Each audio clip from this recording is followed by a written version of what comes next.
Donald Trump और Benjamin Netanyahu ने Iran को सबक सिखाने की कसम खा ली है।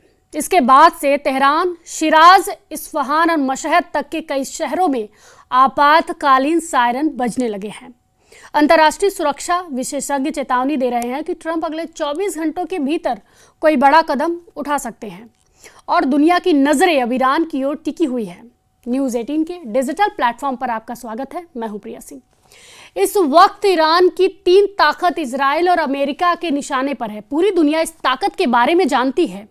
तेहरान से लेकर तेल अवीव तक इस ताकत को दुनिया ने महसूस किया है और ईरान के कोने कोने में ये ताकत पूरे दमखम के साथ बता रही है कि हिंसक प्रदर्शन को बर्दाश्त नहीं किया जाएगा। यानी प्रदर्शनकारियों की आड़ लेकर इजराइल और अमेरिका जो करना चाहते हैं वो मंसूबे कामयाब नहीं होने दिए जाएंगे।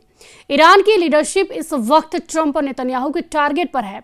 दूसरे नंबर पर ईरान का परमाणु कार्यक्रम है, जिसे मिटाने की कसम ट्रंप और नेतन्याहू दोनों ने खाई है। और तीसरे नंबर पर है ईरान की मिसाइल पावर, जो नेतन्याहू को बहुत ज़्यादा परेशान कर रही है और इसका तनाव अब ट्रंप को सताने लगा है। डोनाल्ड ट्रंप ने ईरान पर हमले का बड़ा सिग्नल दे दिया है। 2026 में ट्रंप का ईरान को खत्म करने वाला ऑपरेशन कितनी जल्दी शुरू होगा, ये इस वक्त दुनिया का सबसे बड़ा सवाल बन चुका है। ट्रंप ने दिखाई है मेगा कैंप, मेगा यानी मेक ईरान ग्रेट अगेन। वो ईरान को फिर से महान बनाना चाहते हैं, ठीक उसी तरह जैसे ट्रंप ने मागा कैंप तैयार की थी, यानी मेक अमेरिका ग्रेट अगेन। इस टोपी के साथ ट्रंप का मुस्कुराता हुआ चेहरा बता रहा है कि उन्होंने नेतन्याहू के साथ मिलकर ईरान वाला प्लान तैयार कर लिया है। इजराइल के फाइटर जेट्स को फिर से तैयार किया जा रहा है। बम लोड कर दिए गए हैं। ये अमेरिका से मिला F-15 फाइटर जेट है। इसमें लगी मिसाइल और बम भी मेड इन अमेरिका है। इजराइल से ऐसे वीडियो जारी होने का मतलब साफ है कि नेतन्याहू कुछ बड़ा करना चाहते हैं। नेतन्याहू की वार्निंग के साथ में डोनाल्ड ट्रंप की पहाड़ तोड़ धमकियां भी हैं, जो जून 2025 में ईरान के परमाणु ठिकानों की तबाही को समेटे हुए हैं। यही वजह है कि ट्रंप की धमकियों को लेकर ईरान गंभीरता से ले रहा है। उसके कमांडरों की मीटिंग रोज हो रही है। वो बार बार चेक कर रहा है कि नेतन्याहू को कहीं फिर से जून 2025 जैसे युद्ध का लाइसेंस तो नहीं जारी कर दिया गया है। अब ईरान में हिंसक प्रदर्शन खामनेई के दुश्मनों का नया मौका दे रहे हैं। खामनेई के, जिसका फायदा सबसे ज्यादा अमेरिकी राष्ट्रपति डोनाल्ड ट्रंप और नेतन्याहू ही उठाना चाहते हैं।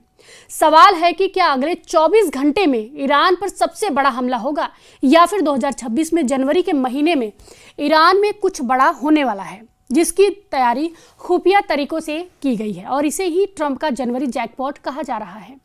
ईरान ने वेनेजुएला को लेकर भी अमेरिका पर हमला बोला है। ईरान कह रहा है कि निकोलस मादुरो को डोनाल्ड ट्रंप ने अगवा किया है और अपनी ताकत के बल पर दुनिया के कानून को रौंद कर ट्रंप अब हर देश से युद्ध लड़ना चाहते हैं। ट्रंप और नेतन्याहू दोनों जानते हैं कि जून 2025 में इजराइल पर ईरान की जितनी मिसाइल गिरी, ऐसे हर धमाके ने इजराइल के मिसाइल डिफेंस सिस्टम का पुर्जा ढीला कर दिया।